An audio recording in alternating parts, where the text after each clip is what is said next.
안녕하세요. 역사 돋보기입니다. 고려 정부는 끝까지 몽골에게 항복하는 걸 거부한 채 계속 항전하고 있는데 어느덧 6차 전투까지 오게 되었습니다. 몇 번은 고려가 싸워 이겨서 몽골 부대를 돌아가게 했거나 항복하는 척하면서 강화조약을 맺어놓고 나중에 고려가 모르는 척하거나 몽골 본국에 무슨 일이 있거나 해서 전쟁이 늘 애매하게 끝이 나는데 6차와 7차 땐 몽골군이 준비한 비장의 부대가 투입됩니다.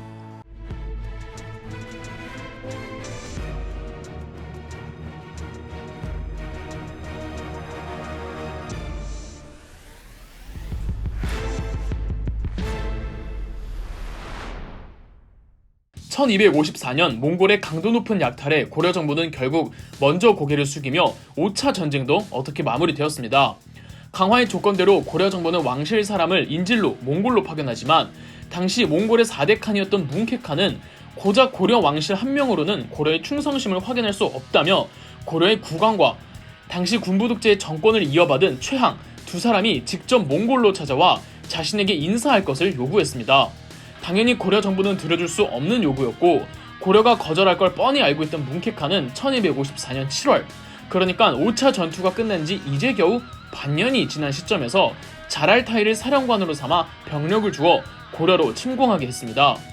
자랄타이는 군대를 끌고 와 고려 정부를 위협하면서 당장 고려의 왕 고종과 최항은 강화도에서 나와 자기와 함께 몽골로 가서 칸께 입조를 하라고 협박했던 거죠. 그러나 고려 정부는 자국 내 친몽골파이자 5차 당시 적군에게 국가 기밀을 누설했던 역적 이현을 공개적으로 처형시키며 입조 거절의 의사를 표명했고 고려 대 몽골의 6차 전투가 시작된 겁니다. 신기한 건 6차 때부터 몽골군은 수군을 데리고 왔다는 겁니다. 그동안은 몽골이 한반도 국토를 유린하면 강화도에 있는 고려 조정이 나올 거라고 생각을 했는데 고려 정부가 계속 버텼고 혹은 버티지 않더라도 강화도에서 나간다고 해놓고 몽골 병력을 돌려보내면 입 싹 닫으니 6차 때부터는 아예 수군을 동원해서 해안가를 따라 약탈하며 강화도를 공략할 작전이었습니다. 물론 육군은 한반도 국토를 이곳저곳 누비며 약탈하는 작전도 병행하고요. 몽골이 여러 부대가 한반도를 계속 털던 중 자랄타이가 이끄는 본대는 충주성으로 향했습니다. 5차 때 충주성을 함락시키지 못한 서륙전도 있었겠지만 이 충주가 지리적으로 한국 국토에서 굉장히 중요하답니다. 더군다나 고속도로가 없던 당시에는 강을 교통로로 애용했는데 충주만큼 교통의 요지가 또 없거든요. 한반도 가운데에 있기도 하고요. 따라서 이 충주를 외적이 장악하고 말고는 전세에 있어서 차이가 컸습니다. 위험한 건 6차 때 충주 공격에는 김윤후가 없었다는 겁니다. 5차 충주성 전투에선 김윤후의 지휘하에 성내 민간인들조차 합심하여 막아냈는데 6차 땐 김윤후 정도의 걸출한 리더급이 없었습니다. 자랄타이는 먼저 충주의 다인철소로 갑니다. 다인철소는 지금의 충주시 주덕면에 있다고 하는데 끝에 붙는 철소는 특수행정구역을 일컫습니다. 고려시대에는 무슨 향, 무슨 부곡, 무슨 소라는 명칭으로 끝나는 특수행정구역이 있었는데 보통 신분적으로 굉장히 천한 사람들이 몰려 사는 곳이었습니다. 이 마을 사람들은 다른 마을로 이주할 수도 없었으며 각 마을별로 특정 농산물이나 공산품을 제작해서 국가에 바쳐야 하는 의무가 있었는데 그 노동의 강도가 굉장히 셌습니다. 그래서 누군가 잘못을 저지르면 처벌로 이 마을에 살게 하기도 하고 특정 지역에서 반란이 일어나면 그 마을을 향부곡소로 강등시키기도 했습니다. 몽골과의 2차 전쟁 당시 김윤후가 적장 살리타를 사살한 곳은 용인의 처인부곡이었잖아요. 6차 전쟁 당시 자랄타이가 침공하러 간 다인철소는 이 철을 집중적으로 생산하는 마을이었던 거죠. 아마 자랄타이는 이곳이 철을 생산하는 곳이니까 일종의 무기고 역할을 하고 있다고 생각해서 여기를 장악하려고 갔던 것 같아요.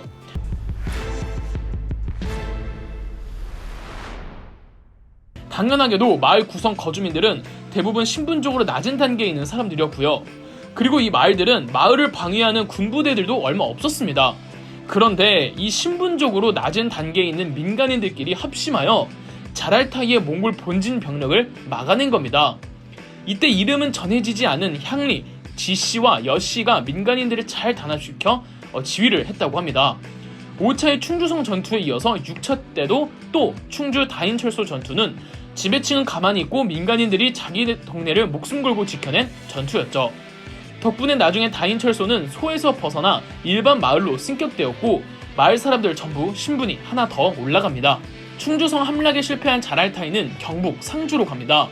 이곳 상주에는 상주와 상주 인근의 지역민들이 몰려 전투 준비에 있었고 기록에 의하면 홍지 스님이 지휘를 도맡았다고 합니다.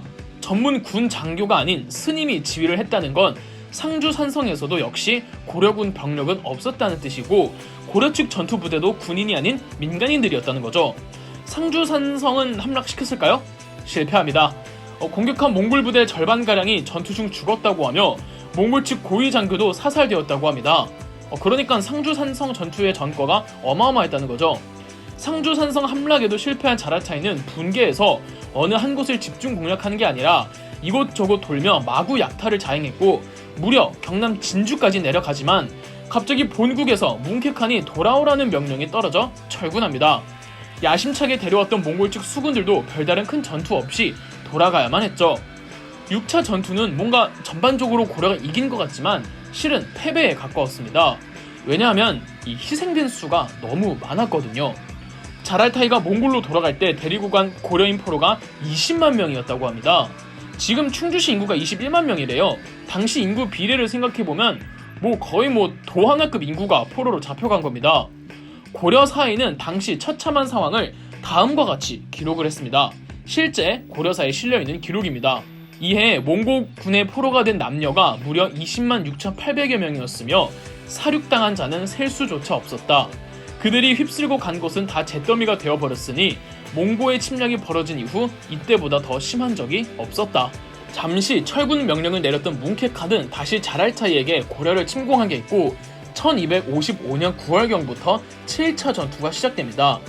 자랄타이는 이번엔 초장부터 수군을 적극 활용하기 위해 경기도부터 전라도까지 병력을 보내 곳곳을 털게 했습니다. 해안가에서 바닷길을 이용해 강화도로 올라갈 생각이었거든요. 고려사 기록에는 몽골 수군이 지금의 경기도 시흥 앞바다를 장악하려다가 현지 고려 해적들에게 혼쭐이 나서 도망간 기록이 있습니다. 그렇지만 이건 사실 운이 좋았던 거고 몽골 육군이 육지 쪽에서 그리고 몽골 수군이 바다 쪽에서 투트랙으로 압박하며 내려오니까 서해안 일대가 많이 무너지긴 합니다. 고려 정부는 상황을 무마하기 위해 몽골로 사신단을 보냅니다. 그 사이 해가 넘어가 1256년 충청도가 사실상 몽골군에게 넘어가게 됩니다. 수군에 집중한다면서 왜 충청도가 넘어가지 싶겠지만 충청도에는 바다로 이어지는 강들이 많습니다. 고려 함선 9척이 침몰되기도 했으며 5차와 6차 때 막아낸 충주, 제천, 단양 일대가 전부 몽골 부대에게 넘어갑니다. 고려 민간인들은 월악산까지 숨어 들어갈 정도로 위급한 상태였다고 하죠. 그렇지만 충청도 아산, 온수현에서 일부 고려 수군 병력들이 고려 육군과 연합하여 상륙작전으로 바다로 나아가려는 몽골 수군을 격퇴시키기도 했으며 전라도 신안군에 있는 아페도라는 섬에서 역시 고려 주민과 해적들이 몽골의 수군을 무찔러 더 이상의 진군을 못하게 막기도 했습니다. 전라남도 고흥군에서도 몽골 측 수군을 저지했죠. 이렇듯 전라도에서 고려 병력 및 주민들이 하드캐리를 해준 덕분에 자랄타이가 애초에 계획했던 강화도 상륙 작전에 차질을 빚게 되었습니다. 그때였습니다. 본국의 뭉케칸이 자랄타이에게 현재 진행 중인 모든 작전을 중단하고 전 병력 고려의 서경에 집결시킨 뒤 추가 명령을 기다리라는 서한이 옵니다. 바로 이 일전에 몽골 본국으로 보낸 고려 사신단이 뭉케칸을 설득하는데 성공했던 겁니다.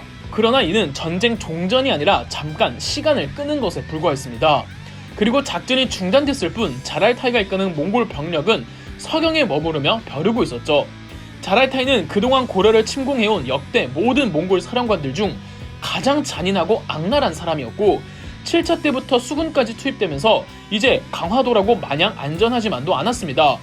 무엇보다 집권자였던 최항이 너무나도 무능했는데 바람 앞에 등불인 고려, 하지만 아직까지도 8차와 9차가 더 남았는데 고려 정부의 고군분투 지켜봐주세요. 그럼 역사 돋보기였습니다. 영상 재미있으셨다면 구독과 좋아요, 알림 설정까지 해주시면 감사드리겠습니다.